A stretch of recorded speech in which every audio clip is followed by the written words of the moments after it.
Well, ladies and gentlemen, Merry Christmas, Happy New Year. I want to go over the 4 C's of confidence, the things that require us to do, the steps we have to go through in order to take on a new responsibility, a new set of skills, something maybe new to the job, new to the aspect of the job, something new we're adding to the service.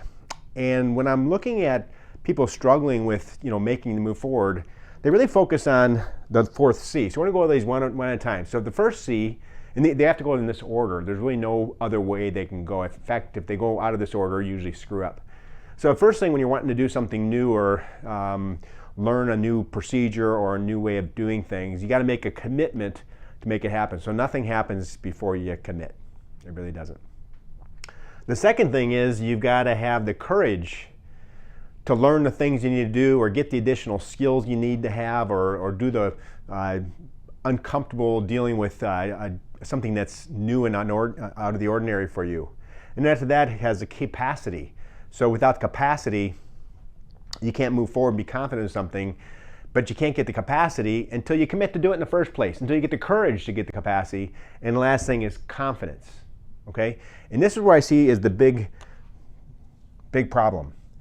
People don't want to do the first 3 until they have the 4th C, and it's virtually impossible. So you might think, well, I want to get the confidence to do it, therefore I am going to stand back and watch somebody else do it because I don't have the confidence. I'm not comfortable with it. And I hear that word a lot. I'm really not comfortable being by myself in the office, or I'm not comfortable mixing up the thing, or I'm not comfortable doing this other procedure. I don't have the comfort because you haven't mastered the other 3 yet. So we're going to go over this, and I want you to really understand this is in your life and in your work life. The 4 C's always go in that order, and people tend to get stuck saying, well, I don't have this, therefore I refuse to do these, or I won't do those, or I'll hide behind the lack of this for not obtaining these. So the commitment is when you commit, you're going to do something, learn something, do something new, change something. Whatever it is. In personal life, it might be to be healthier or have a better relationship. In a work life, it might be a PA running an office by herself or doing a new service such as regenerative therapy. For an ultrasound tech, it might be learning how to do the cosmetic side.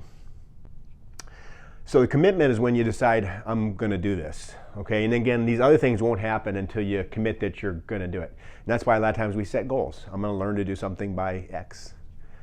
And this could be also a team, but usually this is an individual. The second thing is the courage. So when you make a commitment to do something new, it's going to be painful. It's going to be a little scary. And the difference between fear and excitement is just what part of your brain is most excitable at the time. So we have the fear of something jumping out at us, and we have the excitement when you get really kind of hyped up to do something new. It's really a similar emotion that occurs in the amygdala and different parts of our central brain, but it's very, very similar. So it can, fear and excitement kind of feel the same way, and people get afraid to do courage because they're afraid of fear. They have more fear instead of the excitement about moving forward.